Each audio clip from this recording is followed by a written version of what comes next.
12ویں arts کے عزیز طلباء و طالبات، ہم سماجیات کے اعادے میں ریویژن میں سبق نمبر 1 بھارتی سماج کا تعارف، انٹروڈکشن ٹو انڈین سوسائٹی دیکھ رہے تھے۔ کل ہم نے سکھ مذہب کی معلومات دیکھے تھے۔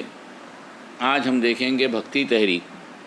ہندو مذہب میں مذہبی اصلاح لانے کی خاطر بھکتی تحریک نے قرون وسطیٰ دور میں شروع کی۔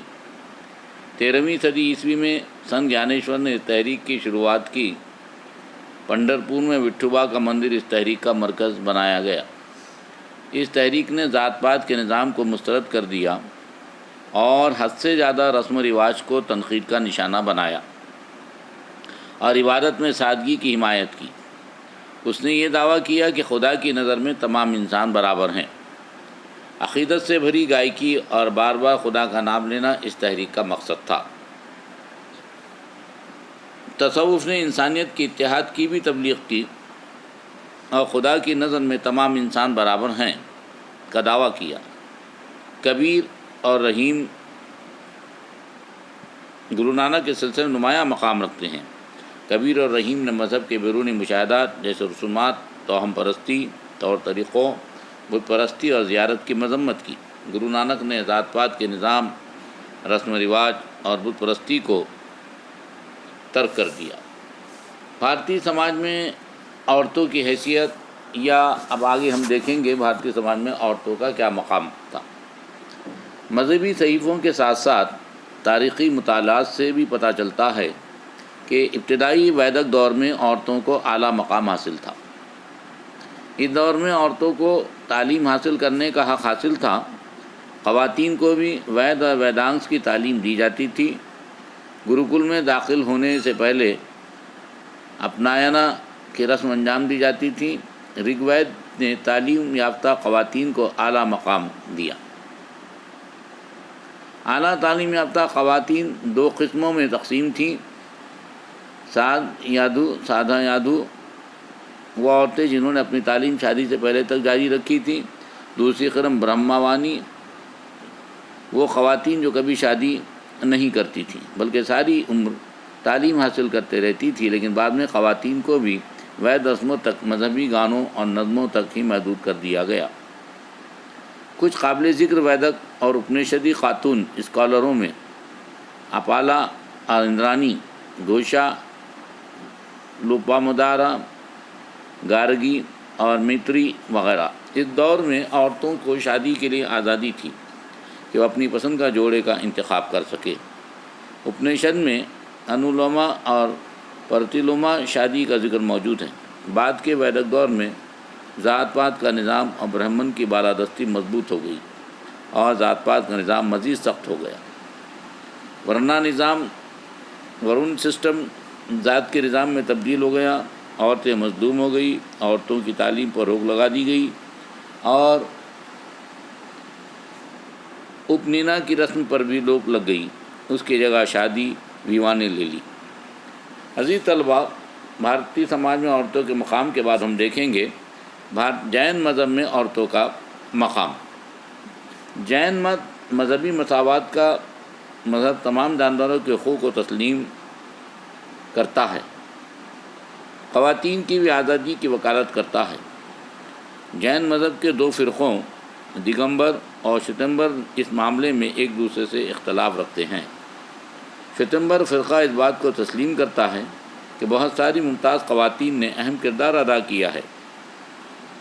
16 ستی نیک عورتیں مثالی مذہبی خواتین کو اجاگر کرتی ہیں جو جین خواتین کے لیے مثالی ہیں۔ جین خانقاہوں میں راہبہ خواتین کے انتہائی سخت قوانین موجود تھے۔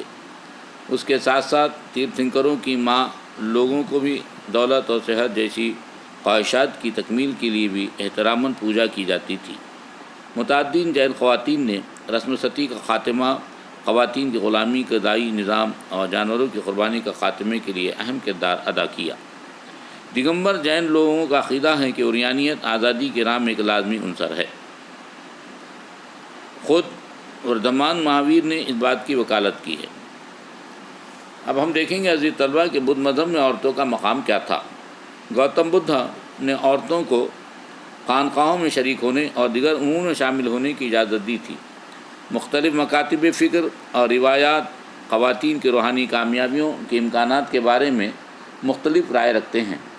بدھ مذہب کے نظریات خواتین اور مردوں کے مابین کوئی فرق نہیں رکھتے، کیونکہ ہر ایک جنسیت یا عمر، بڑھاپا، بیماری اور اموات جیسی شرائط سے گزرتا ہے۔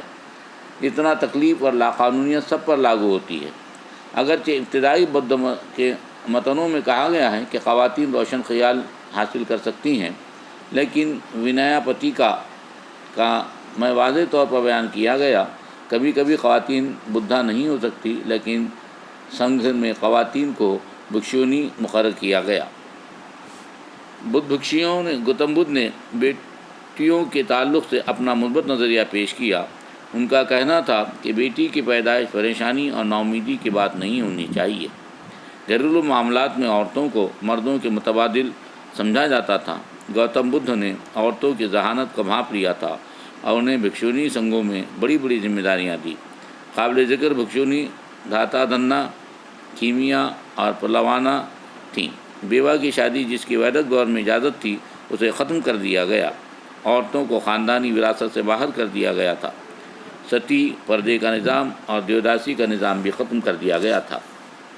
اب عزیز طلبہ، ہم دیکھیں گے اس زمانے میں اوائل میں تعلیم کی نوعیت کیا تھی۔ ہم ہڑپا سے اس کا مطالعہ کریں گے۔ ہڑپا دور میں مہروں پر لکھی گئی تحریروں سے ظاہر ہوتا ہے کہ ہڑپا دور کے لوگ پڑھے لکھے تھے۔ ابتدائی ویدک دور میں تعلیم کا مواد مقدس ادب پر مبنی تھا، جو سنسکرت زبان میں لکھا گیا تھا، کہ عوام کی زبان نہیں تھی۔ تدریس کی زبان بھی سنسکرت تھی۔ یجروید تمام جماعتوں کی تعلیم کا حکم دیتا ہے۔ وید میں اس بات کا ذکر ملتا ہے کہ تمام جماعتوں کو وید پڑھنے کا برابر حق حاصل ہے۔ ویدک اسکول میں داخلوں کے لیے پہلے 3 ورن کے طلباء کے لیے اپنائن دھاگے کی تقریب انجام دینی شرط تھی۔ جب تک اسکول میں ویدوں کا مطالعہ کرنے کے لیے رہتے تھے، تب تک انہیں برہمچاری بن کر رہنا پڑتا تھا۔ زبانی طرز تدریس کا رواج تھا۔ تعلیم کا مقصد ذہن کو تیز کرنے کے ساتھ ساتھ کردار کی تشکیل بھی تھا۔ بہت سارے تاریخ داں کا خیال ہے کہ اس دور میں لوگ فن تحریر سے ناواقف تھے۔ شتریوں نے جنگ اور انتظامیہ کا فن سیکھا، ویش نے تجارت اور تجارت کی تعلیم سیکھی، اور شودر لوگ زراعت اور جانور پالنے کی تعلیم حاصل کرتے تھے۔ برہمن لوگ اس وقت تک شاید اسکول میں ہی رہے جب تک انہوں نے 4 ویدوں پر عبور حاصل نہ کر لیا۔ مہاویر 3 دہائیوں سے مذہب کی اشاعت کر رہے تھے۔ مہاویر اور بدھا کی تعلیم میں اختلاف تھے۔ گوتم بدھ نے علاقے کی مشہور عقیدوں کو اپنی تعلیم کا حصہ بنایا۔ بدھسٹ طرز تعلیم خانقاہوں کے نظام پر قائم تھا۔ برہمن دور میں بھی طالب علم اور استاد کے درمیان گہرا رشتہ ہوا کرتا تھا۔ طالب علم کو استاد کے ساتھ خانقاہ میں رہنا پڑتا تھا۔ استاد انہیں تعلیم دیتا تھا۔ استاد کے ساتھ گھر بھکشا بھیک مانگنے جانا پڑتا تھا۔ آپ کو اس دور کے مشہور یونیورسٹی نالندہ اور تکشیلا یاد ہوں گی۔ دونوں یونیورسٹیاں بہت زیادہ دنوں تک قائم نہ رہ سکیں۔